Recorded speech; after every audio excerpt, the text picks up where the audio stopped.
Hello and welcome to this week's episode of Into the Podcast. I'm your host Sam and I'm joined each and most weeks by the beautiful Ryan Chitterden. Say hello, Ryan. Hello. Only when we decide to turn up. Yeah, we said we was having a break for Christmas. It just extended a little bit. We went on a fantastic vacation. I went to my living room. Where did you go? I went to downstairs. Yes, lovely. Do you have a good time? Yeah, it was all right, yeah. Nice change scenery. Yeah, it's warm this time of year, isn't it? The downstairs. Yeah. It is. How are things, mate? How was your Christmas and New Year? Yeah, it was nice. Busy, full on, because I didn't break up from work till Christmas Eve. So I always find it doesn't leave much of a build-up then, do you know what I mean? It's like you can't really get into that, I don't know, that Christmas spirit a little bit more, when you're still at work right till the very end. And then it's just a mad rush then, isn't it, for like Christmas, Boxing Day, and then by the time you've seen family, and especially now that we've got a little one, everyone wants to see little one, so we've got a lot of commitments. And not only now do you have to go around carting all your Christmas stuff, you have to cart all the bloody baby stuff. That's a carload in itself, as you all know. Oh God, I'd well know, mate. This is why I'm glad mine's 7. All I have to do is remember her sometimes.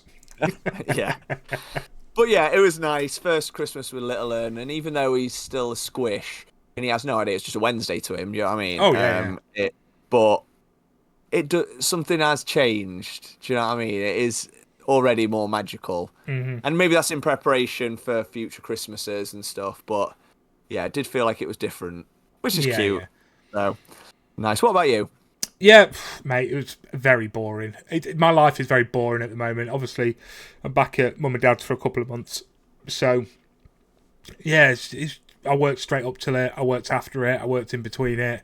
It was just fine. Christmas Day, I spent it with friends. New Year's Eve, I think I streamed. Yeah, I streamed on New Year's Eve. Like, everything was just pretty chill. I got 5 days with Little, which was really nice. That's nice. She got spoiled. I managed to teach her how to play Lorcana. Nice. Which is the Disney version of Magic the Gathering, for those of you that do not know. So obviously, me and Ryan, big Magic the Gathering fans. We found Lorcana, and I really wanted to get her into it because it's more child-friendly, but basically the same thing. So I bought her this board game box set type thing, which I actually bought for you and Claire as a present as well. You have, yeah, which was very nice, very thoughtful, and it's like the top of the pile of things to play when we get around to a free bloody moment in 2027. Yeah. But it should get a bit easier now, because like you say, Little's got a bedtime, which is a massive step in the parenting chain. Oh, it's huge, because even if it's just half an hour or an hour, because he's going to bed at sort of like anywhere between 8 and 10, depending on when he's napped and when he goes down. But then just clawing those little bits back, that little half an hour, 45 minutes or an hour, is massive. Yeah, it's a huge difference. And although he's still at an age where really he shouldn't be left on his own that long, so we can't leave him for extended periods. But or like Claire will go to bed and like she'll read in the room with him or whatever, which has allowed me to watch a bit of crap on telly, or we even managed to get some gaming in. We played video games together. Oh my God! It was mad. I literally cannot remember the last time we played a game together. No, I can't. It's been that long. It's got to be a good 4, 5, 6 weeks, I would have thought. You, me, and Culinary Corner Josh, wasn't it? It was nice. I think that's the very first time I've ever played games, like gaming online with Culinary Corner Josh. Yeah, because he's never really been a gamer. He's only ever really used like my Xbox to play a little bit of something on. Obviously, he's now bought a house, which is the reason we don't live together. He was getting a bit bored, so he bought one. First things first. I've downloaded COD, mate. I said, I don't play COD anymore. It's shit. I play Fortnite. Download Fortnite. Yeah, like real men. Yeah, like real men. So he played 3 games and got sucked into it just like he did. And within a couple of days, he'd spent 50 quid on skins. And I can imagine it's so easy to do. I wouldn't know, mate. I would never do something as silly as that. No. Yeah, of course not. No, definitely not. How many skins you got on Fortnite now? Well, since Christmas, 3 weeks ago, I spent £70 on Fortnite. Granted, before people go at me, that was getting Battle Pass. I bought Battle Pass for my daughter. I also bought her, because you can gift things. If I buy something, I can gift it. Right. I also bought her a couple of skins, and then me a couple of skins. Well, because they brought out the Dragon Ball Z section, didn't they? And I always said, right, okay. I have to buy Dragon Ball Z. I have to. So I bought that, and then a week later they brought out a different Dragon Ball Z section at fucking 17 quid a pop. So before you know it, I'm like, I've nearly hit a ton on fucking Fortnite between me and my child. It's so easily done though, especially because Fortnite. Because we always like, me and you like a skin, don't we? We love, I love a skin. We love a gaming skin, and we always got the odd one on COD, but never really. We'd only ever get like the officially licensed ones, wouldn't it? So like Terrifier or June and yeah, or things like that. So the problem with Fortnite, or the good thing about Fortnite, depending on your perspective, is they are like the kings of licensing, aren't they? Mm-hmm. They've got the rights to everything, all pop culture, actual music artists, all the films, all the TV, all the other gaming. So like, there's so many things on there you just want. They've got like, you're running around with like, when we had to go, didn't we, on Friday? And it's like Kylo Ren's running around with Darth Vader, but then you've got bloody Billie Eilish turning up fighting against like just all these absolutely crazy, weird and wonderful things going on. Yeah, and I think this is it. Like, I've been trying to get you into it for ages and you weren't bothered. Jack Magic over at the Utopia Project, I've managed to get him into it. I've got Josh obviously into it. So bit by bit people are playing it and going, actually, yeah, this is a kid's game, but it's fucking wicked. Yeah, exactly. Because the main game is Battle Royale, which is for those that don't know, it's you jump into a map with, I don't know how many it is on Fortnite, 150, 100 other players. You go in your team of whatever size, and it's last man standing basically. A shrinking map, exactly the same as what we played on COD. Yeah. The difference is it's in a cartoony world that's like pretty and childlike, and there's just a lot more silly things going on, but the basic principle's the same. You run around, you collect guns, you collect some stuff, you shoot people and hit them with swords, and you try and be the last man standing. The difference is that this is a lot more silly and a lot more fun, I think. Yeah, because COD gets very serious, doesn't it? It's very stressful, and you know what I'm like. I mean, I'm quite serious with Fortnite as well. But, like, to the point of, when you're like, we could win this, if people then start fucking about. For me, but the rest of the time, it's let's fuck about dancing, doing silly emotes dressed as a mince pie. Whereas COD was like, we're going into play. You wanted to be silly the whole time. I'm like, no, Ryan. Yeah. No. Yeah. So naturally, it's already lending itself to me as a gamer, because I like to be silly. Yeah. I like to win, don't get me wrong. I like to win, and we will win, and we've won a lot of Fortnite already. I've played it. I've had 2 goes on it, and we've won quite a bit of Fortnite. Granted, that's probably because I'm very low level and we're playing bots and shit players. I'm definitely joining your lobbies. You're not joining mine yet. But it is a lot of fun, and I can see why you've been pushing for it for a long time. So that's quite nice. So I've officially uninstalled Call of Duty because it needed updating, and I wanted to download a few games. Got Fortnite and Rainbow Six Siege, which our good friend Kyle's been asking us to play for a long time, and I didn't have space for it because it was like, you still need to update COD. I was like, why am I going to update COD when you and Max, our other friend, has sort of said that like it's been ruined by the merging with Black Ops. So I downloaded that. I uninstalled that. Sorry, 350 gigs, something stupid. And now I can download like 6 or 7 other games. It's a bit of a no-brainer. Yeah, well, I also uninstalled it yesterday because I've had a load of new parts put into my PC because the streaming's taken off quite nicely. I'm really getting into it. Like, I'm trying to build a bit of a brand at the minute, so I've secured my Instagram and my Facebook and my YouTube and everything now for it, so I can start putting out clips and stuff. But because I'm taking that more serious, I need to make sure the quality is good.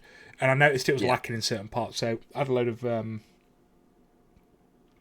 bits put in it. And when my mate was in there, he says, "Oh, you've got these 2 hard drives. Make sure all your games are saved on your D drive or whatever."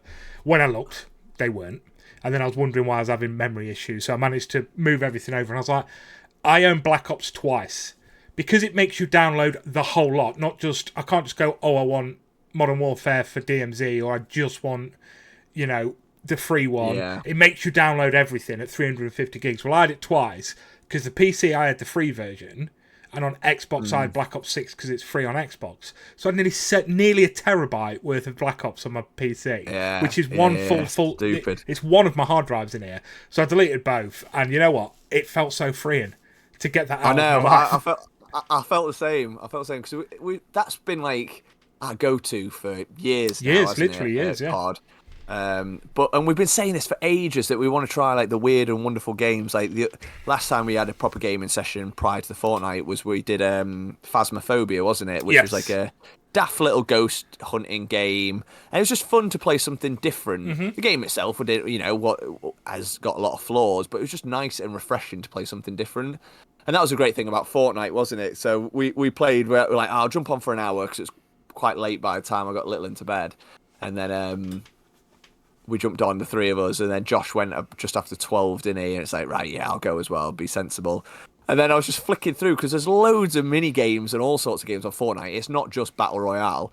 And then I saw one, because we were just chatting, I saw one popped up, didn't I? It's like, what was it called? It was like... Freaky Lady. Freaky Lady, first-person horror. That was it, Freaky Lady person. So I just clicked that and just said to you, ready up, we're going into this game.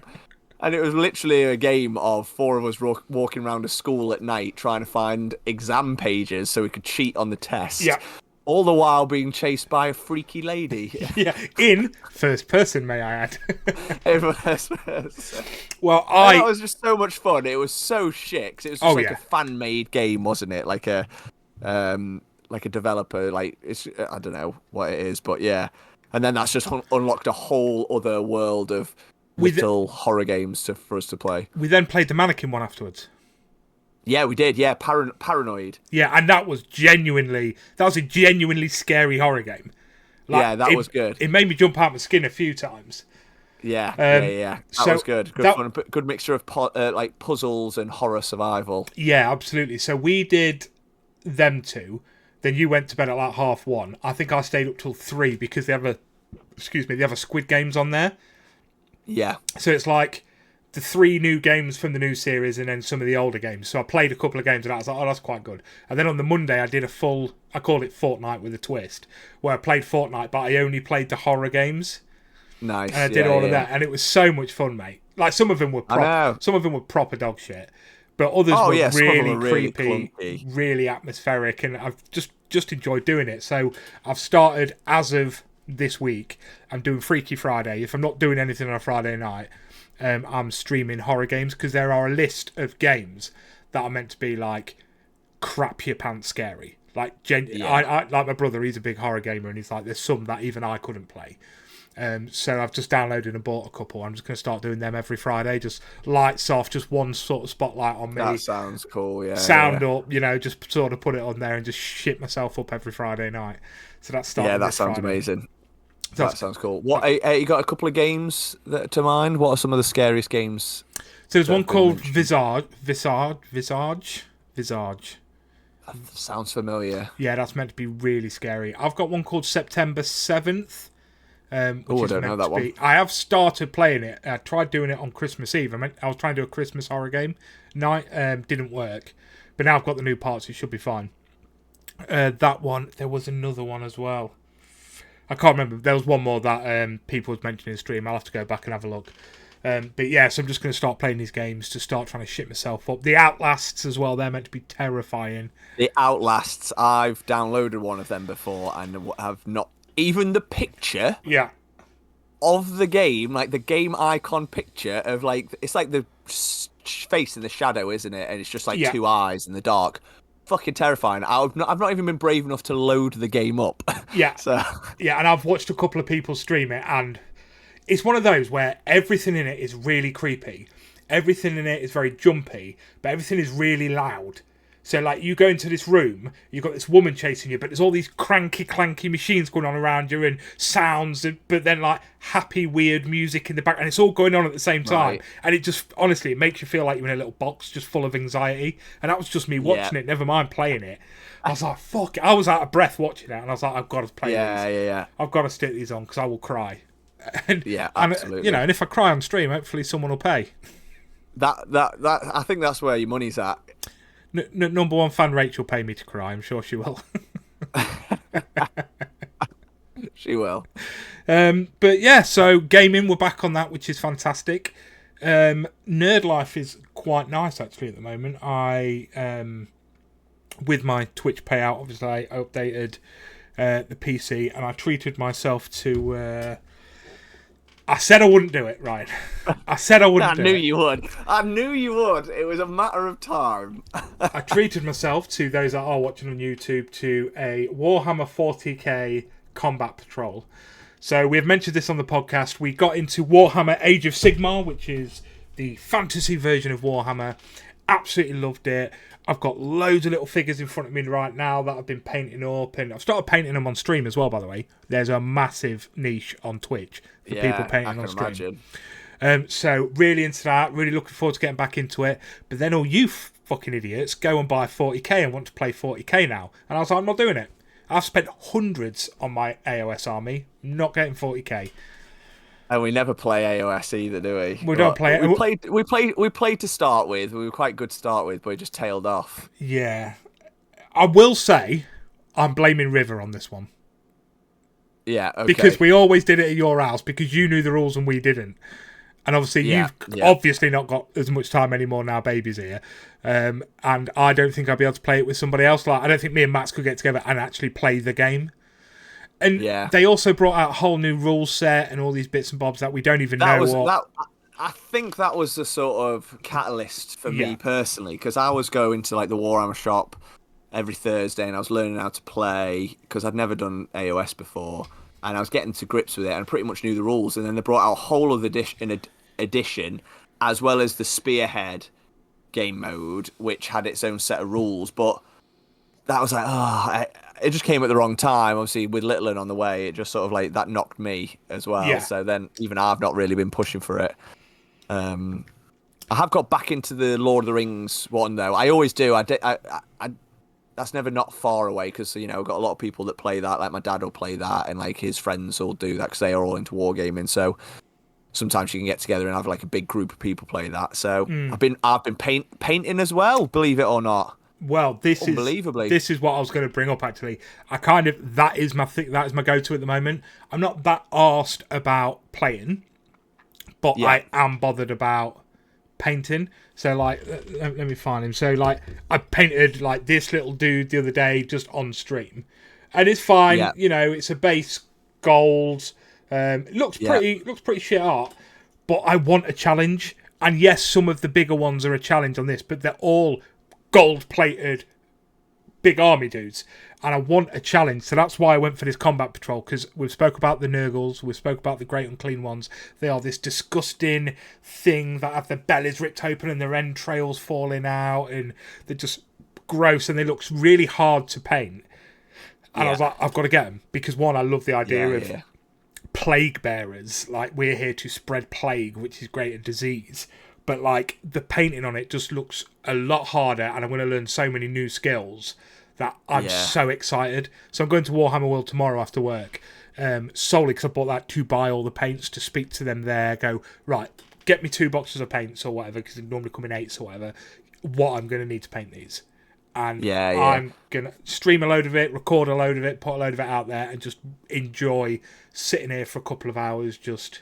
That's it, because I'm someone that I've always struggled, because I've been into it since I was a kid, and I've probably painted half a dozen models. I average at 1 model a year, I think. And I love playing it, but I think it's the mindset of like probably being somewhat of like a bit of a perfectionist. So it's like the idea that I want my models to look incredible, but I know they never will. So I'll rather than just accepting them for it to be a good standard, I just don't paint them. Do you know what I mean? It's easier to avoid. Whereas this time I was like, no, I hate that, because I have so many cool ideas and projects and they just never take off. So what kickstarted it was, just before Christmas, my dad was doing a big Lord of the Rings game for all of his friends, and they were doing like a version of, the End of Two Towers with the big siege, with the Uruk-hai and the siege. So, and he had loads of Uruk-hai, like loads of the plastic ones, and he had like 40 of them. He's like, I've got to get these painted in like 2 weeks. So he gave me 10 to paint, and our resident history teacher, Ed painted 10. Them as well. Yeah, so he gave us all to paint. Me and Ed didn't get ours done in time. Of course you didn't. No. Kids though, But then you both got kids. It's yeah, not that's easy, it. is it? That's it. So, but that kickstarted it, and I enjoyed it because they were very basic. It was almost like back to basics, and they were the old school ones that came in the magazine. You know, you used to get like I don't know if you got these of whatever. It was like a monthly subscription. I've never. So you got I've seen them, but I've never seen them face to face. Yeah. Thing, yeah. So it was like I used to get them when I was a kid. So the Lord of the Rings one, you used to get the magazine and like whatever model it was of the month, and it'd give you in the magazine. It like give you some like it'd tell you how to paint them, and it'd come up with some like, you know, scenarios or whatever. So I was like, you know what, sod it. I'm just gonna do exactly what it says in the magazine, even though the magazine's like 20 years older. But I did my own color scheme, and it was just great. It was just fun. I enjoyed it a lot, and then that sort of kickstarted me. So then I was like, I want to do a character. So I did, you know, Saruman the White, so Christopher Lee's character from the films. And I did the same as you. So as opposed to going into the shop and asking someone, I looked at Games Workshop's. They've got official video tutorials, haven't they, on YouTube? So I watched one of them.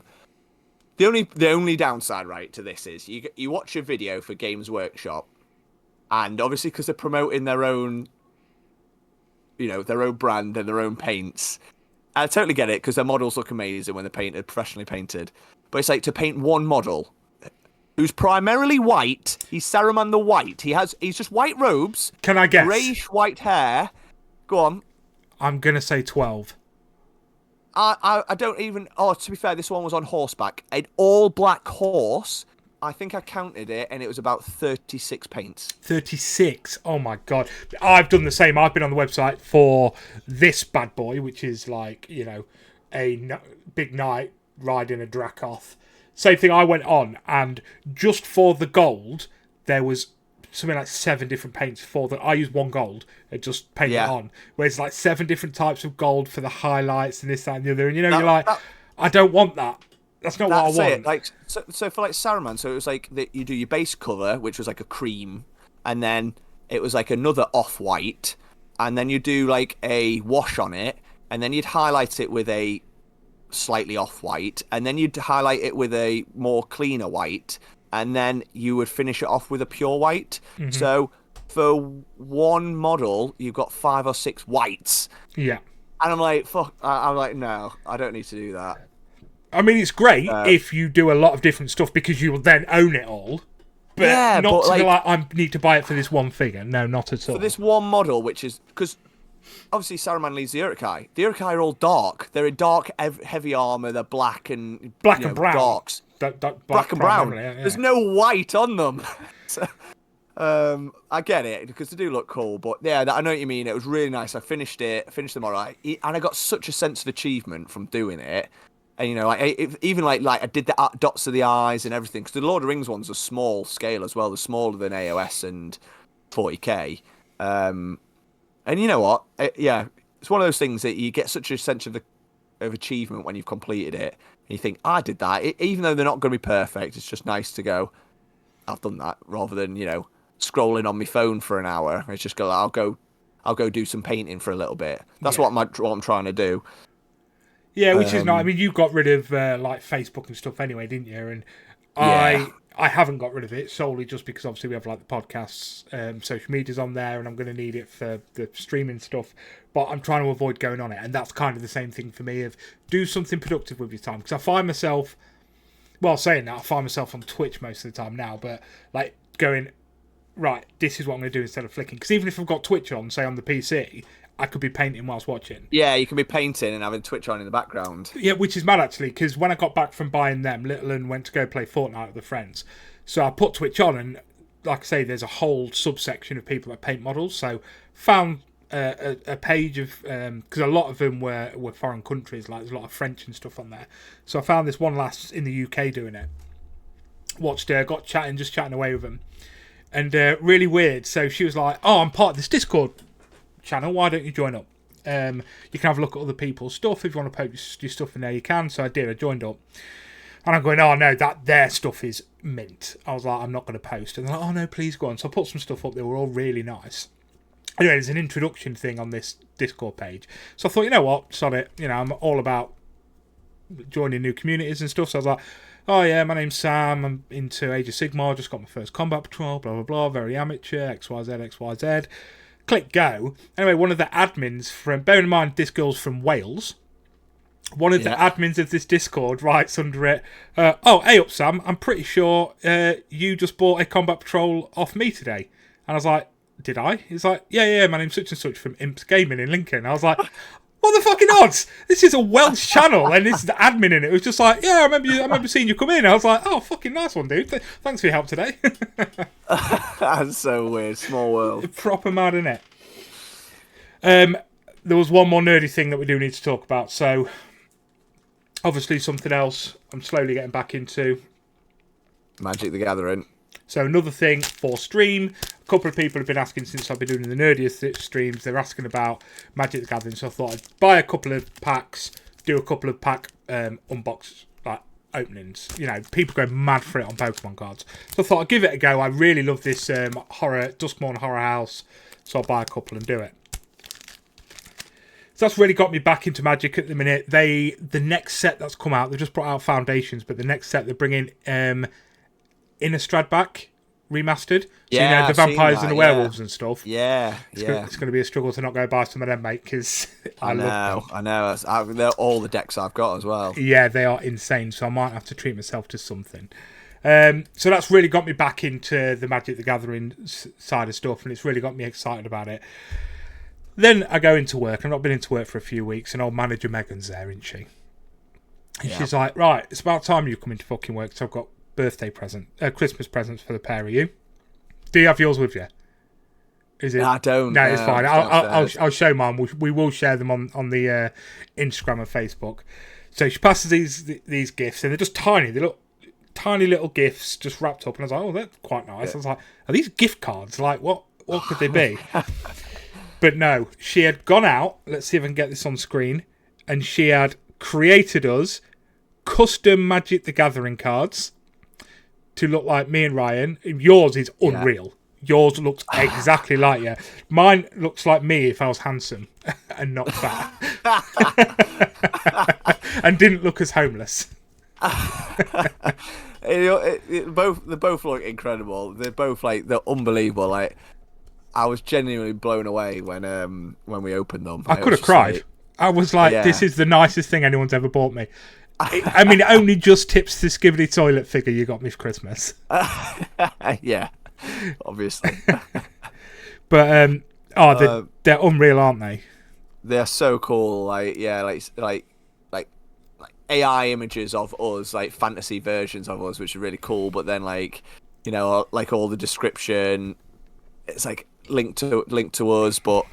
You know, they're playable cards as well, aren't they? That's the idea, is that they're not just decorative. They're genuine Magic cards where they're the same scale and everything, so you could just put them in a deck. And that's what we were debating doing straight away, wasn't it? Do we play with these cards, or do we just frame them as a showpiece? I'm still on the fence of what to do with mine. I think you've decided to play with yours, haven't you? I've decided to build a deck around it, so this is why I'm going to be getting more of these Duskmourns. But I absolutely love them. So mine is called Sam Podcast Master. And then it's got a little spiel of what the card does, which is, just the standard abilities that a card would do. But then every card like this will have a little quote at the bottom from the character on it. And my quote says, a planeswalker by day, horror fan by night, and a great dad 24/7. I'm a legendary creature, human horror, which I think sums me up pretty nicely. Yeah. I think I'm a human ranger. And my card is Ryan, Ranger of the River. Which I think is it's so adorable. Yeah. Well, when she told me that, I was like, oh, dude, stop it. I know, yeah. Bless her. I'm so glad we didn't get her anything for Christmas, you know. I know, yeah. I literally, because we're going to be seeing Megan tomorrow and giving her a Christmas present, because we've just not all been together to do it. But I had said to you just before Christmas, my car had broke and all them issues that I had. I said, dude, can you do me the favour and source her the present from both of us? Make sure it's good. I'll send you the money. Let me know what it is. I literally said to you, as soon as we left that office, didn't I go, do we need to rebuy her a Christmas present? Yeah, absolutely. We might need to rethink what we got, because there's a lot of effort. But I've seen what you got, and I absolutely love it. And I'm not going to be taking any, although it's from the both of us, it is picked by Ryan himself, and it is such such a beautiful gift. So I'm looking forward to giving him that. Don't egg it up. It's Ace. It's not this Ace. It's no custom magic card. It's not this good. But there's also stuff that we have to give her personally as well because we can't take them into work for certain reasons. Yeah. So yeah. So all in all, mate, just nerd central out here.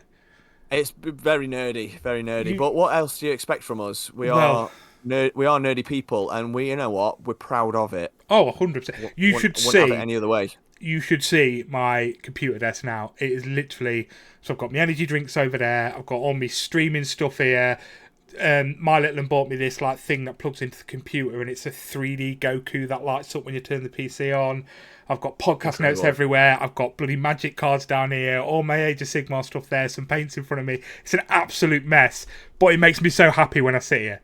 Not when I'm working because I have to push it all away and open the laptop. But when it comes to it, like I just look down and I think, yeah, this is definitely a 36-year-old. Exactly. Oh, bless. Right, we are half hour in. Should we stop for a little snicky snacky snoo? Because it's been a while, mate. And I'll be honest, I've lost 3 stone in them 3 weeks we've not been snacking. And then we'll come back, we'll talk a little bit of film and TV. Yeah, sounds good. Happy days. Right, so how do we do this again? Don't we... What's that guy's name? Flew Bannigan. Incorrect. It's Drew Flanagan. And he sings music, and he sings a song that goes just like this. Here come Sam and Ryan, listen to them both speak. They've come 2 hours off with their pop culture critique. But are you even a nerd if you don't overread? So come on everybody, it's the snack of the week. That was a good bloody song, that. What do you reckon?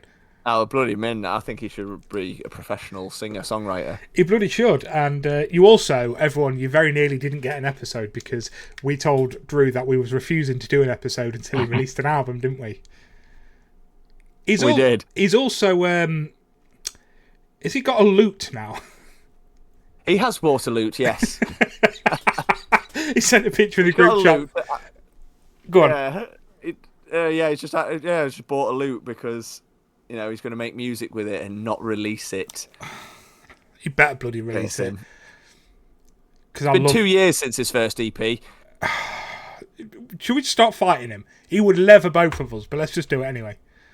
Yeah, he did us with his lute. We'll fire him on the Warhammer table. We can't beat him, with hands because he's massive. But we'll throw fucking firebombs at him and stuff. Yeah, we'll defeat his figures with our figures. Yeah, and that'll but show him. If you are interested in Drew Flanagan and his fantastic music, where can you see it, Ryan, or hear it? Well, if you want to hear it, then you can check out all your favourite streaming sites: Spotify, Apple Music, Amazon Music. Oh, they're pretty good streaming sites, they are. They're all the big ones, to be honest. He's probably on others. I don't know any others, though, off by heart. SoundCloud, probably. Easy Sounds. Deezer, yeah. Nice. But probably not on them, so just do the first 3. Yeah. Then he's also, if you want to see his face whilst he's singing the songs, then check him out on YouTube. www.youtube.com. Drew Flanagan music or something. Probably Drew Flanagan music. Search it, it'll come up. What about, you see him and you go, God, he's very handsome. I bet he smells great. And you want to test this theory. If you want to smell him in person, then check out his socials. Instagram, X. I don't think he's got X. Facebook. TikTok. Yeah. He's not got TikTok, I don't think. TikTok, no. And check out, he could be touring near you. Yeah. With his album that he's not released yet. Yeah, and you could go up to him and you could go... And you can smell him. You smell just like you look. Great. And we're just going to give him abuse now until he releases his album. Basically. We still love you, Drew, but release your album. For fuck's sake. Yeah. Right, snacks. I'm going to let you go first, as per usual, because you do look like you're wasting away, mate. I am. All my hair's falling out because I'm so hungry. I've got a snack provided to us, as always, by manager Megan. Of course you have. that's been sat in my drawer at work for us to have for a long, long time now, but I haven't seen you for ages, and I thought, the rats and the mice you. at work are probably going to eat them. Plus And I they didn't are have getting anything into else. the drawers, aren't they, at work? Yeah, they are. That's not even a joke. That's actually happening. So I've got McVitie's white digestives. Or will you bring them into work tomorrow so we can have them with a cup of tea? I can try and remember, yes. So definitely not. Yeah, then. McVitie's digestives, white chocolate, smooth and creamy. Oh, that's good, that, because I'd hate them to be rough and solid. Yeah, me too. So They look good, then. Yep. It's Same size of my head, look. Yeah, it's a white chocolate biscuit. That's the biggest biscuit I've ever seen. Yep. It's just a digestive, I haven't got anything to dunk it in, unfortunately. So Which would add to it. yeah, I'm just gonna have it dry. Yeah. Now, the problem with this is I kind of want them to be shit, because if they're good, and I know for a fact you're going to forget to bring them tomorrow because you shit like that, and you've got the memory of a sieve. So if they're good and I don't get one tomorrow, I'm going to be angry. And you won't like me when I'm angry. I'll do stuff like this. Oh, you little fucker. Oh, I don't like that. No, you don't, do you? You know what? I'm not a massive white chocolate fan, No? but these are incredible. Oh, for fuck's sake. It's just the right level of chocolate. Yeah, It's I just like that. Just a thin level layer. I'm gonna have to have another one, because you can still see the biscuit through it. Look. You can, Do you know yeah. what I mean? It's not too thick. No, that is a good amount of biscuit, if you ask me, yeah. And I think the fact that I'm not dunking, and they're still banging, is even more of a testament to them. A digestive, I mean, even the covered ones. So, chocolate covered digestives are obviously banging, blah, blah, blah. But they are there to be dunked, and we dunk them. When you are hungry, they are banging, mate, without dunking them. I've done it before. I'm hungry. I've not got a cup of tea. I can't be asked to make one, so I'll just have a couple. And they hit the spot a digestive biscuit does. I could eat this whole packet. Which is weird, because if I was hungry, a custard cream or a hob, they wouldn't fill me up if I was hungry. No. I wouldn't get the same satisfaction. But for some reason, the digestive, whether it be plain or covered, always hits the spot. It's mad. Yeah, I agree. They're fantastic. Shall I put them on the tier system now, or do you want to go first? Yeah, put them on the tier system now, mate. All right, do you want to tell them about the people about the tier system whilst I eat a third one? Yep, I'm going to try and load Discord and hope... No, I'm not, because I know I've got it on this screen, so it'll show everyone on YouTube the Discord screen. In fact, no, because we kind of want to show it, don't we? So if I go in there, if I click this... Oh, no, that just lowered you. Oh, no, I can't do it because we're in chat. So we have got a picture. Old Puntykins, my brother, Punt and Pirate, he did make us one. The tier system is a triangle. It's a triangle of the good and the bad. And it's split into 5 tiers. The best tier being the top tier. And I can assume, you're all intelligent people that listen to this, I'm assuming you can guess where the top tier is. It's at the very top, mate. Top of the pyramid. Under that, we have Love That. Not top tier, not the best of the best, but we bloody love that. That was bloody good. Then we have... I'll have it again. Yeah, it was alright. I'll have it again, yeah. Not bad. Bring it on, yeah. If someone says, do you want one? You're like, yeah, please, mate. Then we have If I Have To. Ugh, Not great. Not great, if I'm honest with you. If I was starving and there was nothing else about, there's only eggs and they've gone off in the house, but someone's like, oh, do you want this? You'd be like, oh, for fuck's sake, I'm hungry if I have to. Then we have Dog Shit, The Worst, whatever you want to call it. We've never given it a name because it changes so much. Yeah, whatever insult you want to give it. Yeah, really. it's just insult. Insert insult here is what we'll call it. Yeah. And that is just the worst of the worst. I wouldn't have it.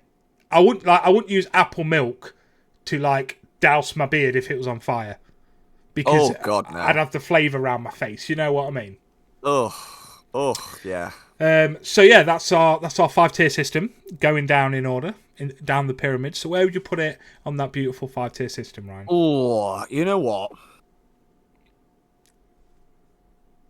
I'm going to go for Love That. Okay, tier 2, I like it.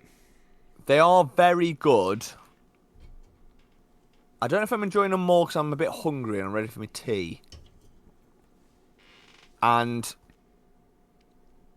are they on the same level of some of the things we've got in top tier, like Toffee Yum Yums? They're nowhere near Toffee Yum Yum, let's be honest. They're not. They're not. So they're going to Love That. They're great. Love That. I enjoyed them a lot. I'm to say I'm not really... I do like biscuits a lot, and I will have biscuits, but we never ever buy them, probably because I would just devour a whole pack. In a one, yeah. 15, yeah, like... So, I'm going to go for Love That. Great. Thanks, Manager Megan, for providing me with snacks. And I will text Claire as soon as we're finished, getting her to put them in your work bag. Yep, okay. Because I think that's the only way I'm going to get to try them. And for me, because, I don't know if you've noticed, Ryan, but I'm quite a rotund man. Never noticed that. Oh, I'm quite a rotund man. I'm round. I'm rather podgy and fat. So I would like that to stop happening. So I've decided this year to not go on a diet, not be that person, but just be more mindful with what I'm consuming and the exercise I'm doing. Because I sit at this desk, I'm not kidding you, especially with our bad sleep, sometimes for 18 to 20 hours a day. Yeah, it's a lot of hours. Because I work here, I get up, I'll work here all day, I'll then sit here watching some streams, I'll go down for my tea, and then I'll come back up and I'll game, or I'll stream, or I'll paint, or I'll watch some telly, and I live in this room, I live in this chair. So I am putting on weight, and since moving back here with Mum and Dad, they are piling the plates up high because they don't want their lovely little boy, their little soldier, to go hungry. So I've spoke to him and said, stop it. Your little soldier is not going hungry. You could not feed me for a week and I'd be fine. And we could all go with losing a little weight. So they have started actively cooking healthy meals. I've started cooking a little bit better. But also, I am a snacker.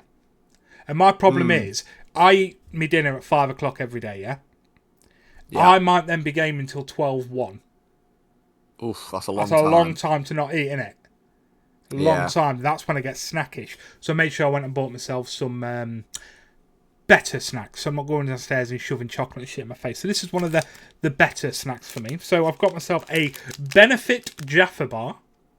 So it's just interesting. A Jaffa cake cereal type bar. It's only 66 calories, as you can see. Nothing. It's a small bar, but that's what you need. Because let's be honest, I would ram a bloody Duo Twix in my face or a Duo bloody Snickers because it's huge. But I'd have this and I'd be just as hungry afterwards if I had that. Like, it's a snack. Unless you're having a full meal, you just want something to fill that little hole, don't you? So I've got a load of these in. I've not tried them yet. I bought the box. I've not had one yet because I've been eating the fruit in the house because that'll go off first.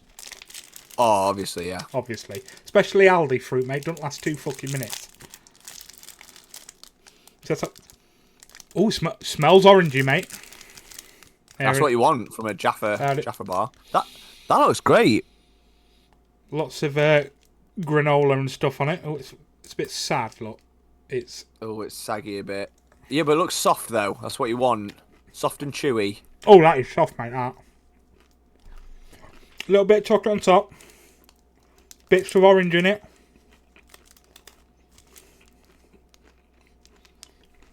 That's good, that. Yeah? Yeah.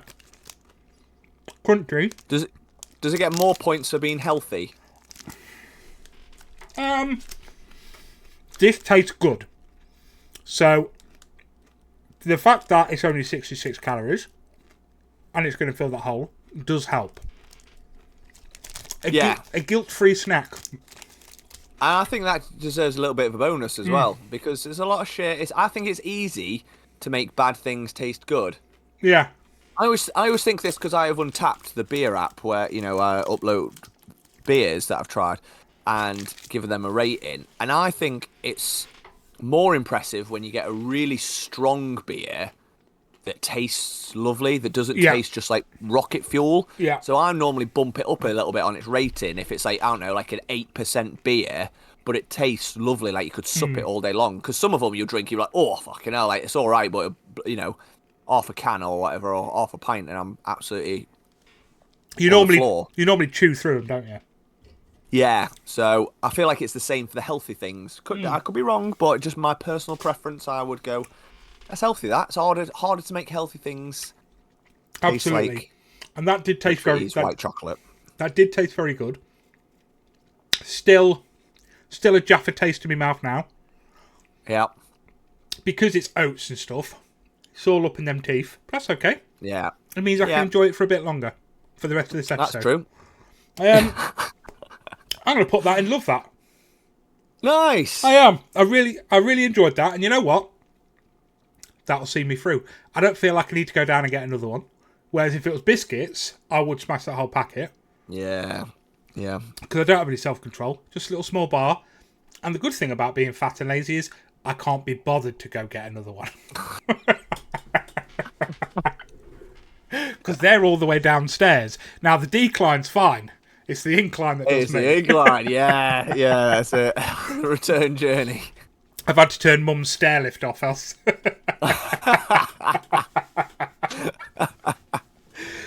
Oh, fantastic. There you go. 2, love that. Return to some great snackage, mate. So I was a little bit worried that was going to come in, a couple of shit snacks. That doesn't start the year off very well for this podcast, does it? It doesn't, no, but a great strong start to 2025. Absolutely. Now, quick 15 minutes to chat through any TV, film. I don't know about you, but streaming sites have really been up in the game for me. Right. In terms of... Netflix adding wrestling has been the greatest thing to ever happen to me, and I have a child. Yeah. I know. Have it on in the background at work. I have it on when I fall asleep. I watch it with my little one. I'm watching old school. I'm watching the new stuff. I'm starting to learn the new characters and the new storylines and the new people. I am absolutely loving it. It's so good, isn't it? As you well know, from our many a drunken night watching Royal Rumbles and WrestleManias, I used to have the WWE Network, which was their version of their own streaming site. And it was fine. It was just not very user-friendly, and it would always end up buffering and stuff, and it just wasn't... It was great because you had unlimited access to all the old-school epic stuff that we, wrestling that we grew up with. Mm-hmm. So being able to watch something that I hadn't seen for 25 years was incredible. So yeah, I've not really dipped into it much on Netflix, but I think that's probably because it's in the not too distant past where I was smashing through it, on the WWE Network. But I will get round to watching it again. And the thing, exactly like you said, it's just that comfort stuff. Putting it on in the background just whilst you're pottering around doing other stuff, just to dip in and out. Oh, definitely. And having that unlimited access, like you said, does make it easy to get into the newer stuff, because we did that quite a bit. Because then when we went to see WWE live last year, I think the year before now, the year before, and obviously it's the modern wrestlers. So yeah, it's really cool. I wonder if it will the pay-per-view events be on there as well. Yeah, it's all live, all as in live. The live ones, will there be so WrestleMania will be streamed live on there? Yep. Royal Rumble's coming up. That's live on there. Every Raw, every SmackDown, every NXT are all live on there. Nice. Problem is American time in it, so it's 1 a.m. for us. Yeah, it's 1 o'clock in the morning. Yeah. Yeah, so all the live events are on there for free. Everything that was on WWE Network is on there. It's just so much fun. It's free. It's brought back that childish love again. I mean, we've discussed this before, but it was on Network and I was never going to get it. It's just there. It's got me playing the games again. I've been enjoying the odd wrestling game. I'm loving it, and I'm going to have to go see it live now. I just love it, and I'm getting my little into it. It is great She's seeing quite it enjoying live. Yeah. So that's great. They've also, wasn't that long ago, I think we did discuss it on the podcast, the Vince McMahon documentary that went on there, which was stellar. It was a great show. That was fantastic. Yeah, it really was good. And if you did watch the Vince McMahon documentary, it starts off talking about how before WWE was like the American wrestling thing, all wrestling was regionalized. So there was a different wrestling brand for each region. And there is now a documentary on Netflix called Wrestler or Wrestlers. And it's about the very last regional wrestling company out there, owned by Al Snow, who is an ex-WWF, WWE wrestler. It is insane. It's 8 episodes talking about the struggle of trying to make it bigger when you're up against the big things. You know, what storylines are going to go to. They're in financial difficulties, so they have to bring in some money back in, who then want to get involved with the running of it, not just pumping money into it. And it, honestly, mate, it's so good. Not just on a wrestling side, from like a business point of view. If you've ever been into content creation and having someone trying to like change the, you know, it's like if we brought in manager Megan and she was like, well, I do this, so you now need to change the way you do your podcast, you need to get rid of this section, get rid of Drew, start adding this in, like, you wouldn't like it. And the whole thing is so interesting and so fun, and although it's about wrestling, there's so much in there for you to sort of get your teeth into. And obviously, cool. you know, it's a bunch of people who do it, earn a bit of money, but they all work 9 to 5 at the local hotel bar or something like that, you know. Like, they've all got day jobs. Of course. That is brilliant. What else on Netflix? Squid Game Season 2. Yeah. Have you watched it all? Binged it in a one, mate. Did it in one day. Yeah, we rewatched Series 1 to then go back into 2 again. What are your thoughts? I loved it, mate. It's really weird, you know. So I've seen a lot of the problems, and actually I had this conversation in one of my streams. Everyone's being like, well, it's just crap. And their problems are the storyline. Because what they want is, they loved the first one. I think the first one had a great thing of a tiny bit of storyline and a lot of games. Yeah. To really sink your teeth into. Whereas now it's all story progression, because it's like a 2-part season. The next one comes out later this year, I think. And everyone's like, oh, it's the storyline they've got an issue with. The storyline is fine. The storyline's good. It's a bit clunky. There's a few things there. Yeah, and some of the stuff is a bit like obvious, and some of like the twists aren't really that twists. And I guess what people struggle with is it took a while to get back into the games. I would assume, because it took like, it must have been episode 3 or 4, and Which then is gonna happen. I had no problem with that, and I liked the I liked the fact that it wasn't just a rehash of the same thing again. My worry was when they did the first game, which was, I'm not going to do any spoilers, but it's on the trailer. It's the red light, green light, which is the first game in the first one. And I was a bit worried, like, oh, it's not just going to be the exact same games again, because that would be a bit boring. But it's not. And, I think for me, the turning point was the game where they're all chained to each other. Yes, that was really good. That was the bit where I was just like, oh my God, come on, like, you fully invested, like I was in the first one, like with the tug of war and stuff. So that was really cool. And you know what? I think the characters in this one are better. I was rooting for more of the character, or I'm invested in more of like the contestants than I was in the previous one.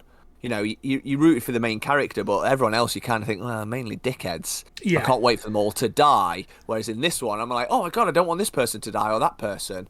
I like the fact that it's different. There's some cool twists. I really, really enjoyed it. I thoroughly enjoyed it. I mean, the first one was insane, wasn't it? It was a global phenomenon. Is it still like the most streamed show of all time? Yeah, it might be, yeah.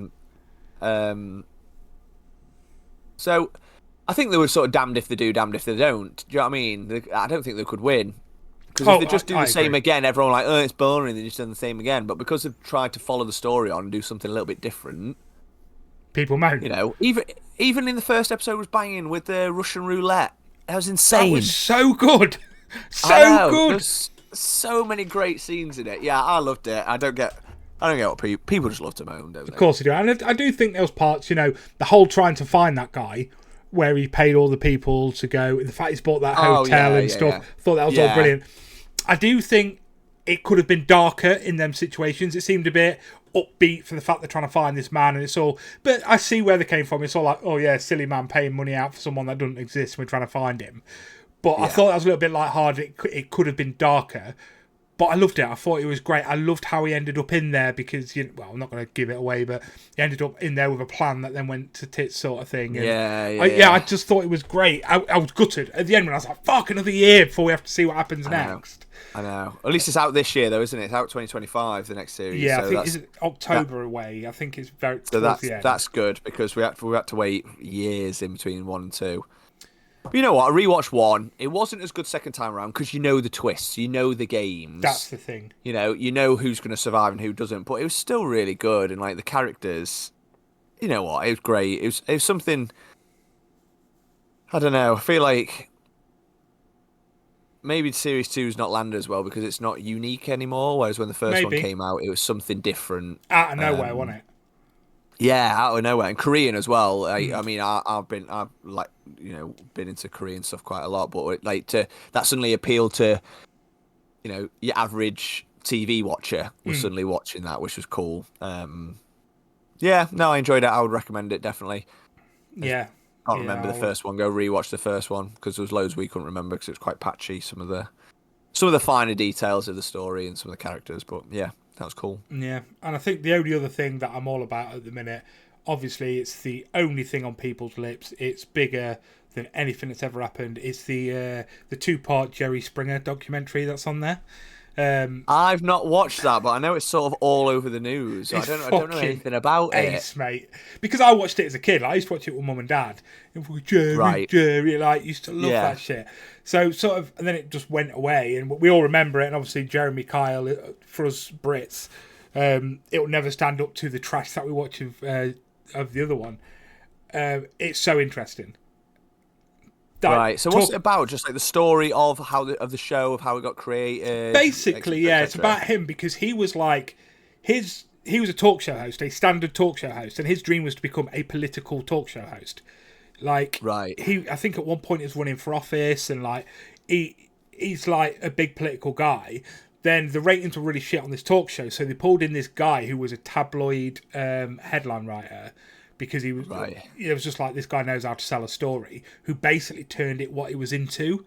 And then from there, all the scandals that happened behind it and bits and bobs. A bit kind of like the WWE Vince McMahon one. It tells you about all the scandals and shit.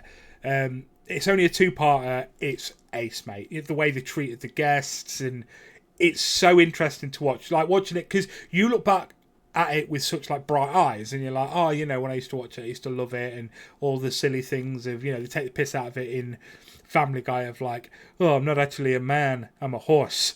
I'm not actually a horse, I'm a broom, like that sort of stuff. But it was just as ridiculous as that. And it honestly is 2-hour episodes, and you walk away from it being like, that was so interesting. Because I also forgot the dude's dead. He died last year. Yeah. I forgot about that. Same. Didn't know until I saw it on the news headlines about the show. Yeah, well worth a watch. It's just fun nonsense. If you didn't watch it, it probably won't be for you. But if you watched it and have fond memories of it. Yeah. See, I never really watched it. I saw clips of it and stuff like, and yeah, everyone knows it. Jerry. It's all like iconic stuff. So But yeah, for me, I don't remember. I don't think I ever sat down and watched a full episode of it. No. It might not be for you then, but if you watched it and you have fond memories of it, give it a watch, because it does sort of like, it's just so interesting. The characters themselves of the person that came in and changed it, like he become a bit of a cult leader, and like the people that they had working for him, working like 80-hour weeks, and like the guests they had on, it was just fascinating. And I just banged them both on one after each other. And I was sad when it ended. I was like, I'd love to see a few more episodes of that. Yeah, it was just done brilliantly. But other than that, that's been about me. I've been watching quite a lot of films. Yeah. So obviously, it's the start of a new year. So for those that are new to the podcast, the challenge that is set that we do every year is that I started quite a few years ago now, is I tried to watch 52 new films a year. New films as in films that I'd never seen before, so just new to me, and I'll write them down, and that's sort of like picked up, and loads of people have done it now, which has been really cool, like that have listened to the podcast.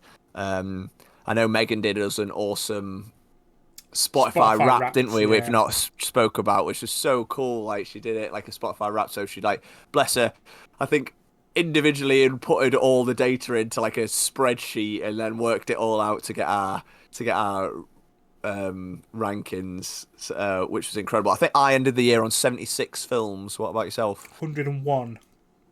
Oh, that's incredible. See, the challenge now though for me that I set is to try and beat the previous year. Yeah. So I don't know if you're going to try and tempt that this year. Nope. But yeah, I think I'm going to go for... I'll try and beat my last year, 76. Yeah. It's doable, mate. Doable, I think. Can I beat Nicolas Cage's last year? Because last year I watched 12 new Nick Cage films. You won't be able to now. No, I don't know. The previous year I watched 10 new Nick Cage films. So, 22 new Nick Cage films for the last 2 years. That's madness. Alex worked out how much I would have earned if I got paid minimum wage to watch Nick Cage films. Oh, really? Yeah, let me. Megan messaged it me. Let me just try and find it. Alex is a legend. That is just such a good stat. Like, so stupid. Let me just flick through. Whilst I talk about that, there is one thing I don't want to call Megan out, but she's done incredible work. But if you watch my Spotify rap video, she incorrectly misses Peter Cushing out. He was my second most watched actor last year with five films, and easily done because some of his films were fucking obscure. Yeah. But like, one was just one of the worst films I've ever seen. But I wanted it officially noted on the podcast, recognition for the late great Peter Cushing. Absolutely. I would have earned £1,592.83 if paid hourly national minimum wage to watch Nick Cage films. What a job that would be. Oh, that would be the best job. I think if you wrote to Nicolas Cage and said, "Will you pay me minimum wage to watch your films?" he'd probably do it. He'd probably like, you know what? Yeah. So that was just last year, was it? That was just last year, yeah. 1,500 quid, what's that to him? He'd be like, yeah, sound. Let's see how far we can take this. Yeah, this is just hilarious. Yeah, why not? Yeah, he's like, yeah, you can watch as many as you want. You can re-watch bloody Con Air 100 times if you want, but let's see how you do. Yeah, so I wonder if... I haven't watched any new Nick Cage films this year. I've been on it, though. I'm on... Say we're only in January. I'm on 8 new films already. Ooh, I've not watched any yet. Which is pretty good. I'm on a proper Christopher Lee binge, who's hard working through his backlog of filmography, because I think he's an actor credited with, like, the second most film appearances of all time or something. Really? I'm sure he's got, like, nearly 300 film credits, which is crazy. So I'm working my way through some of them, all, like, B movies. I'm currently working... Have you ever watched any of him playing Fu Manchu? No, but I've seen pictures of him playing Fu Manchu. Like, there is no way you would get away with that these days, because obviously Christopher Lee, a white Englishman, is playing Fu Manchu, who, for those that don't know, he played him 5 times through the 60s and 70s. He's basically this Chinese supervillain. Yeah. Not dissimilar to what you'd expect in, like, a Bond film. Yeah. But Christopher Lee is playing Fu Manchu, who is Chinese. So what they've done is just put, like, prosthetics on his eyes to change the shape of his eyes. Oh my god! And he's just got, like, the pencil, like the mustache that that hangs down, like the long thin mustache. I like. When I first saw it, I was like, "Fucking hell!" Like, obviously back then in the '60s, it was probably like the done thing, I guess. You would, one of those things where you think, "Oh my god!" Like, watching it now, I feel a bit, feel a bit naughty watching it, because you never get away with that now. Luckily, he doesn't put on an accent, because that would have made it even worse. Right. But I don't know what's weirder, because like all the background characters and all the supporting characters and all his like cronies and henchmen are all actually Asian actors and actresses. Yeah. And then there's just him walking around, just a Christopher Lee. Like, so weird. Like. That is bad. Well, that is a great start to the year, watching some random ass films, and there's a couple out at the minute at the cinema that I really want to go see, which is great, because there's Nosferatu out and The Wolfman as well, which is mixed reviews, but everyone I know that's been to see it said they've really enjoyed it. Okay, nice, cool, yeah. There's quite a lot of good stuff out in the cinema. that I'd like to see. It's just hard finding the time. I'd quite like to go see A Complete Unknown. You know, the Bob Dylan one. Yes. With Timothy Chalamet. Because that's got great reviews. That's all tipped for the Oscars, isn't it? All that. And I used to be a massive Bob Dylan fan. I've got loads of his vinyls. So it'd be quite interesting to see. Yeah, Try and see that. But yeah, so other than that, I've just been smashing through crappy B movies, and I'm loving it. Absolutely loving it. It's great, isn't it? Strong start to the year for that, in that sense. Just throw in a couple of mainstream ones. I've been seeing Nosferatu. I know we're running out of time for today, but I'll maybe talk about that. Hopefully you'll get a chance to see it, and then we can properly talk about that. Yeah, I'll try to get it watched in the week, and we can chat about it next week if you want. Yeah. I just wanted to say as well, with the 52 films, because I know a lot of our listeners have done that, if you could send us your stats, then I'm sure Manager Megan would happily post them on our socials. Yeah. We can tag people in it, because that'd be cool. One I just want to mention is, because a family friend, bless her, one of my mum's oldest friends, she never been into films ever, really, never sat down, never done it, but then listened to our podcast and decided to do the 52 film challenge, and she sent my mum the document, so she's done like reviews and everything for it, and it's incredible. And she ended on 82 films for the year. Jesus, someone who's not really into film. So yeah, bless her. So that's smashed you, Ryan. Our friend, yeah, I know, Teresa, bless her.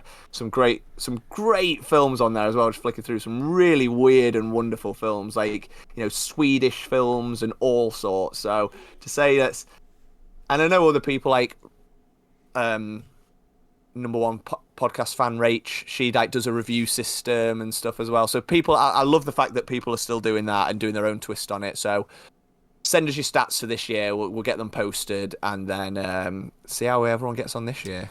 And then before you know it, over the next couple of weeks, we will be announcing the date for the poddies. That is still going to be happening. We just took a break of that. With the break, we've still got episode 100 to come up, so we've got some big episodes to come. But we will let you know in due course. We want to get Manager Megan a lot more involved with the actual recording of the podcast moving over this year as well, which is going to be fantastic, because she is just as much part of the team as us two are. So it'd be great to have her on more episodes.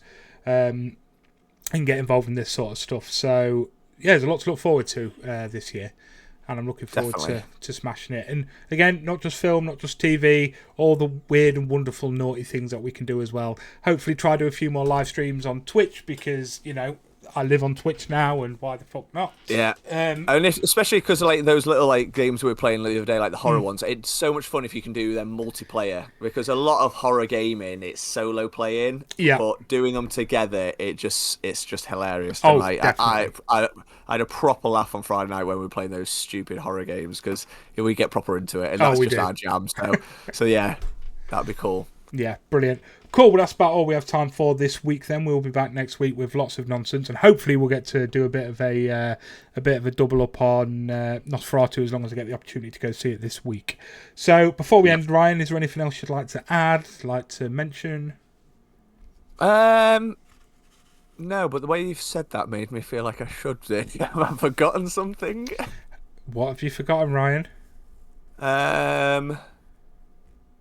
Nah, nothing. No, absolutely fuck all, mate. yeah, smashed it. Sweet. So we'll leave it there, and we will speak to you all next week. Thanks for listening. Go follow us on Facebook, Instagram, X. We do have a Discord. All links to everything are down below. This is on YouTube.